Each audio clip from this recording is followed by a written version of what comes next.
यह सुनकर आपको थोड़ा अजीब जरूर लग रहा होगा, लेकिन यह सच है।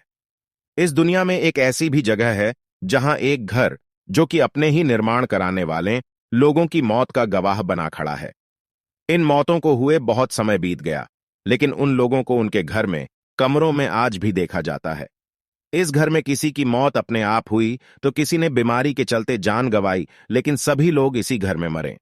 आज हम आपको अपने इस लेख में यूएसए के एक ऐसे घर के बारे में बताएंगे जो अमेरिका सबसे डरावना घर कहा जाता है, जिसका नाम है वैले हाउस। वैले हाउस, जहां आज भी वैले परिवार, जो कि अब इस दुनिया में नहीं है, लेकिन उनकी रूहें आज भी इस घर में अपना बसेरा किए हुए है। आज इस 21वीं शताब्दी, जिस समय दुनिया विज्ञान के बलबूते इतना आगे हो गई है, जो कि इंसान को सब कुछ करने की शक्ति देती है, लेकिन दुनिया में एक ऐसी भी शक्ति है जहां इंसान और उसका विज्ञान दोनों ही घुटने देख देते हैं। वो है मौत और रूहों की दुनिया। दुनिया भर में कई लोगों ने इन रूहों से रूबरू होने की बात को स्वीकार किया है, लेकिन बहुत से ऐसे भी लोग हैं जो इन बातों में विश्वास नहीं करते हैं। ऐसे लोगों के लिए किसी ने सिर्फ एक बात कही है कि इसे वही मान सकते हैं जो दुनिया में अपनी जिंदगी को होने को मानते हैं। मतलब यह कि जब आप खुद इनसे रूबरू होंगे तभी इन बातों पर विश्वास कर पाएंगे। इसके अलावा कुछ लोग डर के कारण इन बातों पर विश्वास नहीं करना चाहते हैं। तो आइए एक बार अमेरिका के उस वैले परिवार और उस खौफनाक घर के बारे में जानते हैं। वैले हाउस को थॉमस वैले में सन 1857 में बनवाया था। वैले हाउस एक ऐसा घर था जो कि पुराने सैन डिएगो, कैलिफोर्निया में एकांत में बनवाया गया था। इस मकान को थॉमस वैले ने खुद डिजाइन किया था और उस समय $10,000 का खर्चा इस मकान पर किया था। वैले हाउस काफी बड़ा मकान है। इसमें उस समय की आधुनिक सुख सुविधाओं की पूरी व्यवस्था की गई थी। थॉमस वैले का जन्म अमेरिका के न्यूयॉर्क शहर में सन 1823 में हुआ था। थॉमस कुछ दिन न्यूयॉर्क में रहकर वापस सैन डिएगो में आकर बस गए थे और वहीं पर उन्होंने अपने वैले हाउस का निर्माण कराया था। उस समय उनके साथ उनकी पत्नी और 3 बच्चे भी इस घर में रहने के लिए आए थे। वैले हाउस में हादसों की शुरुआत वैले के 18 महीने के बेटे जूनियर थॉमस के मौत से हुई। थॉमस अभी 18 महीने का ही हुआ था कि उसे तेज ज्वर ने अपने कब्जे में ले लिया और उसकी मौत हो गई। आपको बता दें कि वैले परिवार के इस घर में आने से पहले ही थॉमस मानते थे कि इस घर पर रूहों का कब्जा है। ऐसा बताया जाता है कि जिस साल उन्होंने इस घर को बनवाना शुरू किया था, उसी वर्ष एक व्यक्ति ने फांसी लगाकर जान दे दी थी और उसकी आत्मा आज भी मकान के इर्द गिर्द घूमती रहती है।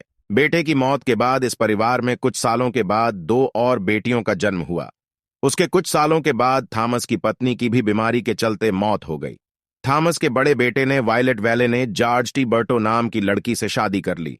शादी के कुछ दिनों बाद ही दोनों में तलाक हो गया और वायलेट यह सदमा बर्दाश्त न कर सका और उसने अपने कमरे में खुद को सीने में गोली मारकर आत्महत्या कर ली। वहीं थॉमस की दूसरी बेटी अन्ना आलिया ने जॉन ट्वेल्थी से शादी की थी, जो कि उसी घर में रहा करता था। घर में पहले से मौजूद रूह ने अपना असर दिखाना शुरू कर दिया था और एक एक करके थॉमस परिवार पर अपना कहर ढाह रही थी। इसी बीच सन जॉन की भी बीमारी के चलते मौत हो गई। मौतों का जो ये सिलसिला शुरू हुआ तो सन 1961 तक चलता रहा और एक एक कर इस घर के सभी सदस्यों की मौत हो गई। घर में घूमते मुर्दे वैले हाउस, जो कि अपने ही बनाने वालों की मौत की वजह बन गया। इसके कारण इस मकान को कोई भी खरीदने के लिए तैयार नहीं होता था। लोगों का मानना था कि जो भी इस मकान को खरीदेगा या इसमें रहेगा, उसे भी यह रूहें मौत दे देगी। आज भी इस मकान में थॉमस को उसके कमरे में चहलकदमी करते महसूस किया जाता है।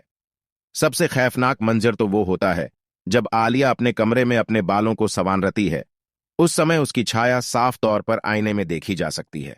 वहीं कुछ लोगों ने घर के पीछे वाले कमरे में अन्य सदस्यों के भी होने का आभास किया जाता है। इस घर को सरकार ने अब अपने कब्जे में ले लिया है।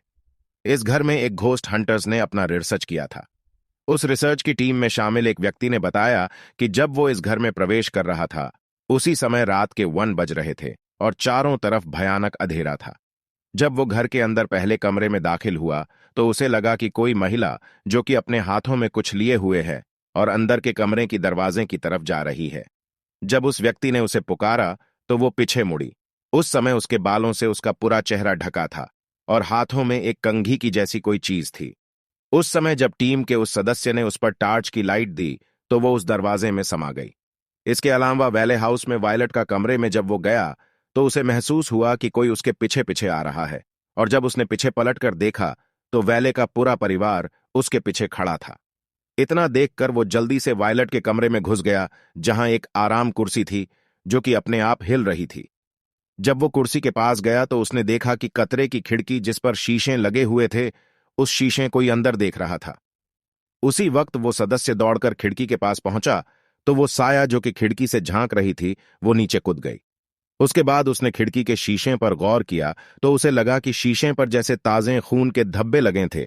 वेल हाउस में रहने वाले जिनकी मौत हो गई, वो अब इस दुनिया में इंसानी रूप में नहीं है, लेकिन उनकी रूहें आज भी वेले हाउस को छोड़ नहीं पाई है। आप भी आज उन रूहों को आसानी से महसूस कर सकते हैं। बस जरूरत है थोड़े से हिम्मत और इच्छा की। वेले हाउस को सरकार ने एक म्यूजियम के तौर पर शुरू कर दिया है। आज बहुत से लोग वेले हाउस में जाकर थॉमस वेले के परिवार को महसूस करते हैं, लेकिन सरकार ने मकान के कुछ हिस्सों को प्रतिबंधित कर दिया है।